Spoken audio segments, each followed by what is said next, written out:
Let me tell you a story of a man and his oatmeal.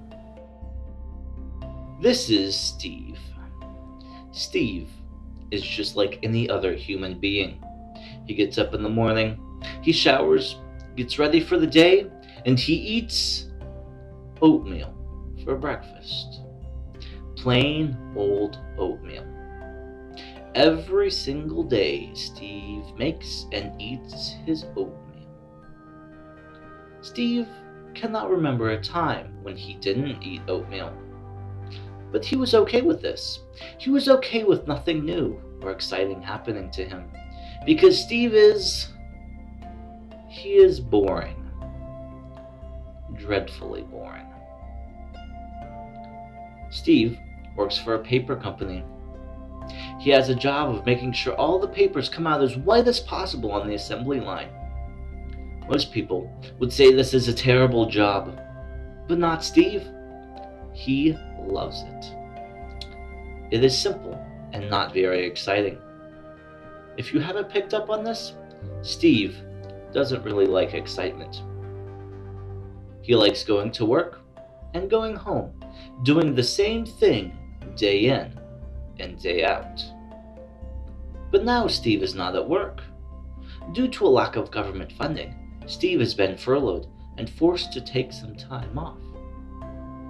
So now that Steve doesn't have a job, he sits and watches the people go by outside of his window. He likes to imagine that they have much more exciting lives than he does. Like Kylie. He imagines she is a traffic police officer, and that sometimes she might have to talk to people. Thrilling. Or Josh. He imagines Josh is a chef at a roadside diner, that one wrong move and he might burn the eggs. How exhilarating. Or Naima. He imagines that she is a streetlight checker, and that you never know when the lights might go out. So day in and day out, Steve watches the people go by, thinking of how stable and easy his life is, and how much he likes it that way. Yet, some part of Steve really seems to long for something more, something other than oatmeal. But whenever Steve gets those feelings, he starts to count the number of leaves on the tree, and this takes his mind back to a simple life. Today is like any other of the past few days for Steve. He had gotten up, showered, gotten ready for the day, and ate his oatmeal, and he is now looking out the window. But today, Steve noticed something new. Someone walking down the walkway he had never seen before. As Steve gazed upon her, something happened that did not happen to Steve for a very long time. Steve's heart began to race. He felt it beat faster and faster in his chest, quicker and quicker with every beat. He was so unsure of this feeling. He was unsure of why this was happening. But now Steve was thinking more of the beating than anything else. He thought he was going to die, and that his heart would beat right out of his chest. Steve started to count the leaves. He must count the leaves, or else he felt he would surely die. After a few hundred leaves, his heart began to beat normal. Steve then thought whether or not he should look back down at the sidewalk. For Steve did not want to make his heart beat with that speed again. But after much thought and turmoil, he decided not to take the chance and just went to bed for the rest of the day and the night. The next morning, Steve had gotten up, showered, gotten ready for the day, ate his oatmeal, and was now looking out the window. But he was not as quick to look down at the walkway this time. Steve started with the counting of the leaves.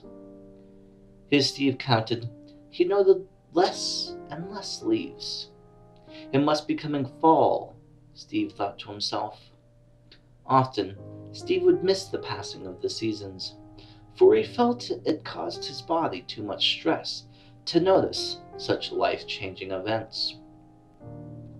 But soon, Steve ran out of leaves to count, so his thoughts toyed with him and forced him to look back at the walkway. Steve wondered if these feelings he was feeling, the feelings that were forcing him to look back down at the walkway, were feelings of loneliness. But Steve was unsure of what that feeling even was. He soon saw the people walking on the walkway he wanted to see. But in the back of Steve's mind, he worried and wondered if that girl, the girl that caused his heart to beat so fast, would appear again. And just as he finished that thought, there she was. Steve's heart, it began to beat faster and faster again, quicker and quicker. But this time, Steve did not look away. He was unsure of why, but he did not look away. Or maybe he could not look away. Steve watched as she walked and headed towards his building, his gaze transfixed upon her, his heart beating faster than ever. Then, she was gone. She had walked into the building, out of his sight. Steve sat there, staring at the spot where he last saw her, perplexed, fearful, and maybe, just maybe, a little curious. But Steve would never admit to having such a feeling, even that one time when he decided to use ketchup without shaking the bottle first, just to see what would happen. But the events of today were too much for Steve, so he retired early to bed.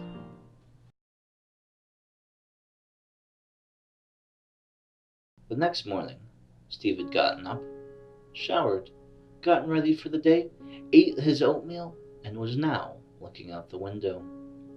This time, there was no counting of the leaves, no noticing how few there were, no distractions from watching the people below. Steve watched and watched. He almost became excited, hoping he would see this woman again, who, now thinking about it, he didn't even know her name, or really, any of the people's names he watched. He just made up names for all the people, nice and simple names. But this time, Steve did not want to give her just a simple name. So, after some thought, he chose the name Hazel. Steve chose this name because he knew of the nut's mildly exciting flavor that he had had a few times by mistake, thinking it was a simple ball of sugar dough.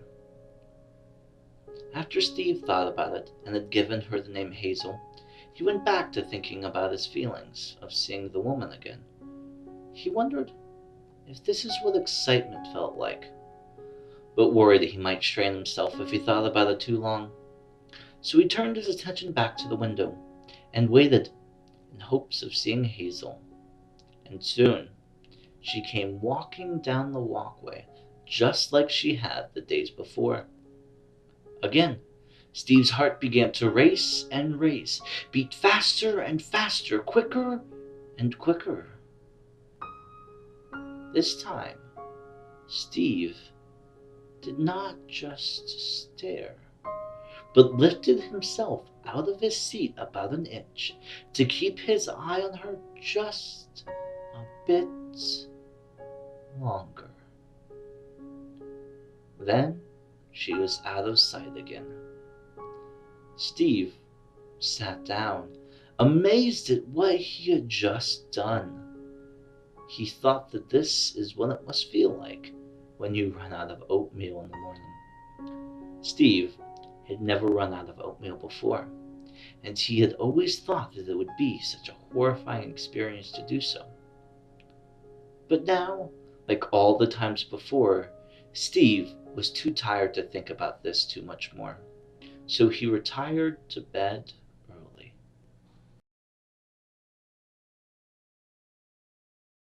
The next morning, Steve had gotten up, showered, gotten ready for the day, ate his oatmeal, and was now looking out the window. He didn't know what the day held for him, but he knew he wanted to see Hazel again. He was still unsure of what this force was that made him want to see her. What was this force that made him stare at her, even when it caused a fear of having his heart beat out of his chest? What was this force that made him think about her? Steve had never thought about anyone for very long, but Hazel started to seep into his mind. He started to wonder if she liked oatmeal. What kind of toothpaste did she like? And even what her voice sounded like. Steve waited and waited, and it seemed like the day was dragging on. Although Steve was unsure how a day could drag on.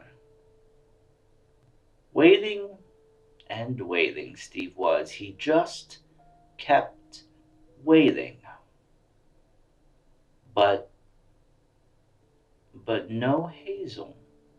No woman to make his heart beat faster and faster, quicker and quicker. No beautiful face. Wait, was she even beautiful? Steve thought to himself. What is beautiful? A perfectly white piece of paper is beautiful. A perfect ream of paper is beautiful. A perfectly warm bowl of oatmeal is beautiful. But was she beautiful? Steve thought he must think on this some more. But soon Steve turned his attention back to the matter at hand. Steve did not see Hazel. He began to wonder why. Why did she not come down the walkway? Why today, of all days? Maybe something had happened. Maybe she had been kidnapped by someone who wanted a large sum of money. Or what if she was swimming and got bitten by a shark and was lying in a hospital bed with no legs? Or what if the worst possible thing happened? She got audited by the IRS, and now they were forcing her to light fireworks. Steve's mind raced and raced with so many horrible thoughts. Thoughts that Steve would have never thought of before. Thoughts that were way too exciting for Steve to think about on his own. But Steve noticed. He noticed that force that was causing him to do things he wouldn't normally do. Steve, after many thoughts had passed through his head, he knew it was time to retire and just sleep off this incident.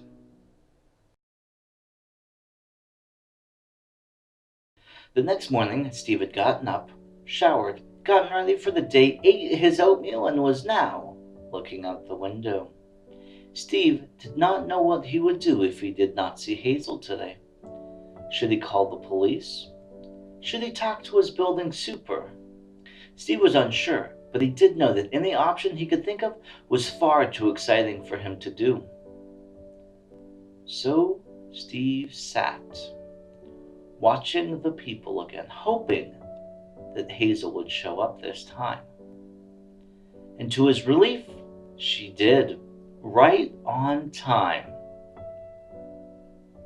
But this time, something happened. As Steve was watching Hazel walk down the walkway, she stopped. She turned her head and looked right at Steve. Her gaze met his. Steve almost died from this. I mean that. He was one short breath away from death. Steve stood there, motionless, breathless. Steve was unsure of what to do. Should he just die? Right now, that might be the easier option, because this was enough excitement to last Steve a lifetime. Or should he wave? Wave? Why would he do such an action, he thought to himself. He was quite unsure of how he felt about this Hazel woman, and waving would be way too much of a commitment for unsure feelings. But some force, some part of Steve, the part of Steve that hates oatmeal, was telling him to wave as fast and hard as he could. Steve did not know why, but this voice in his head, this voice was winning. He started to consider waving, consider doing something other than sitting there doing nothing. After a battle that seemed to take ages, Steve found himself wanting to wave. So he starts to put his hand up, but there seems to be something wrong. What's this? Steve can't seem to move. He wants to wave, but his body just won't let him. He is paralyzed by his own mind and his own fears. And as soon as he finds the power to overcome those fears, Hazel is out of sight. In the building already, and Steve missed his chance. Steve slumps in a chair and starts to let his mind wander. Why had he acted this way? Why did he think about how much he hated oatmeal? Why did he let that voice win today? Why couldn't he move? Will he get another chance to wave? What if I go back to work tomorrow? Enough, Steve said to himself. This was way too much thought about unknown things and too much excitement for one day. So, like always, Steve retired to bed. The next morning, Steve had gotten up, showered, gotten ready for the day, ate his oatmeal, and was now looking out the window. Steve reflected on the events of yesterday. He thought that maybe, just maybe, that he was falling in love. Although again, Steve was unsure of what love was. He knew he loved oatmeal. He knew he loved the smell of paper off the cutting line. He knew he loved his simple life. But what in the world were these feelings from this woman? Feelings that made him think and feel things he never imagined were possible.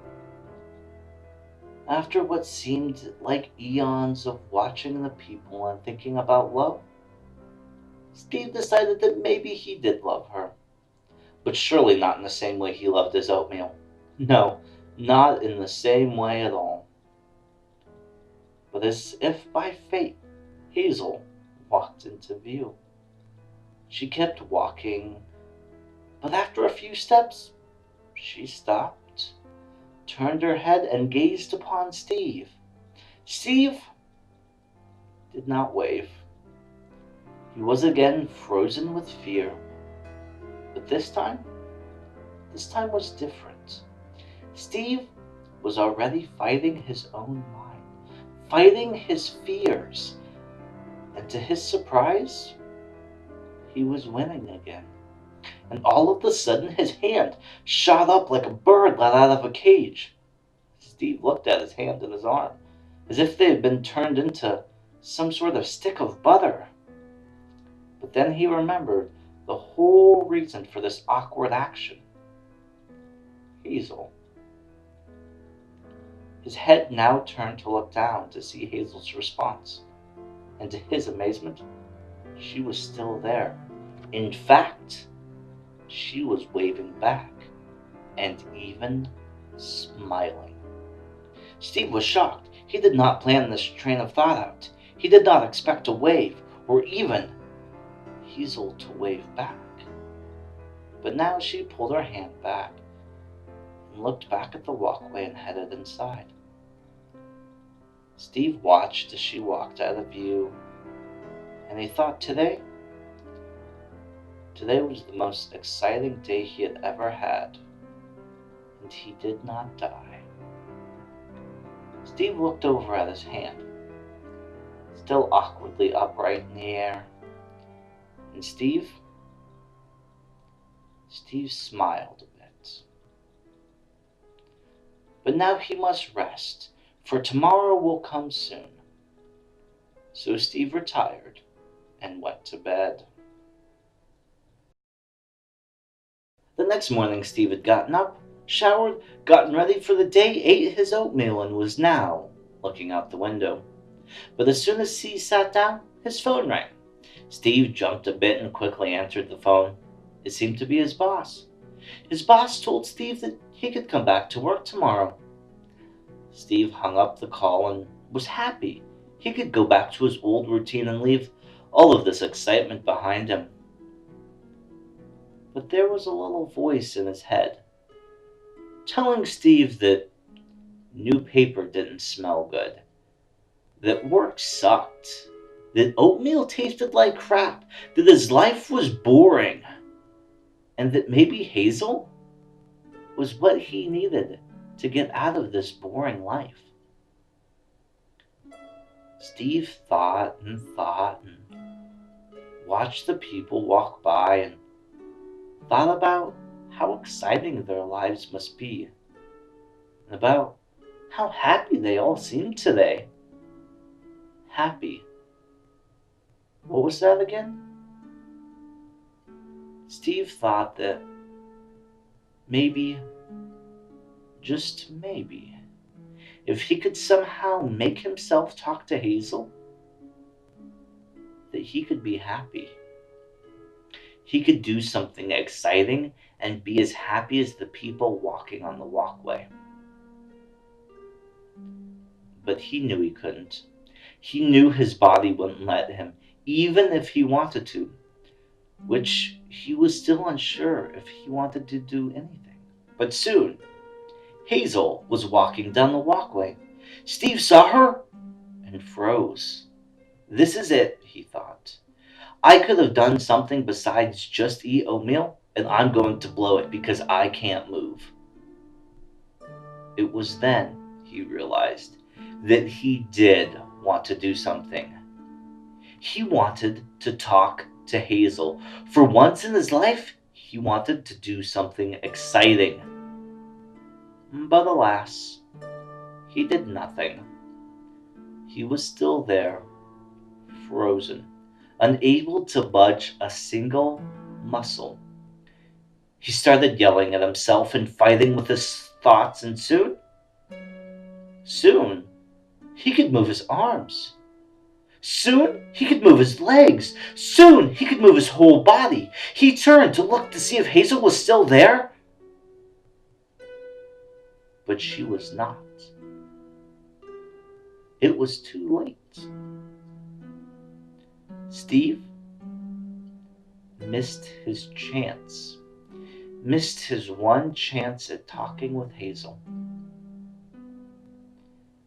He sat in a chair, upset and in dismay. He blew it again, but this time there would be no second chance, no chance tomorrow to try again.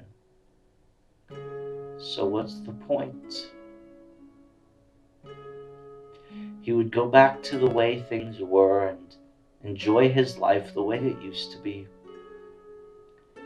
Steve was tired from all of this work and thoughts and pain and hurt. So Steve retired and went to bed again. The next morning, Steve had gotten up, showered, gotten ready for the day, ate his oatmeal, and left for work. The moral of this story is simple. Don't eat oatmeal every day for breakfast.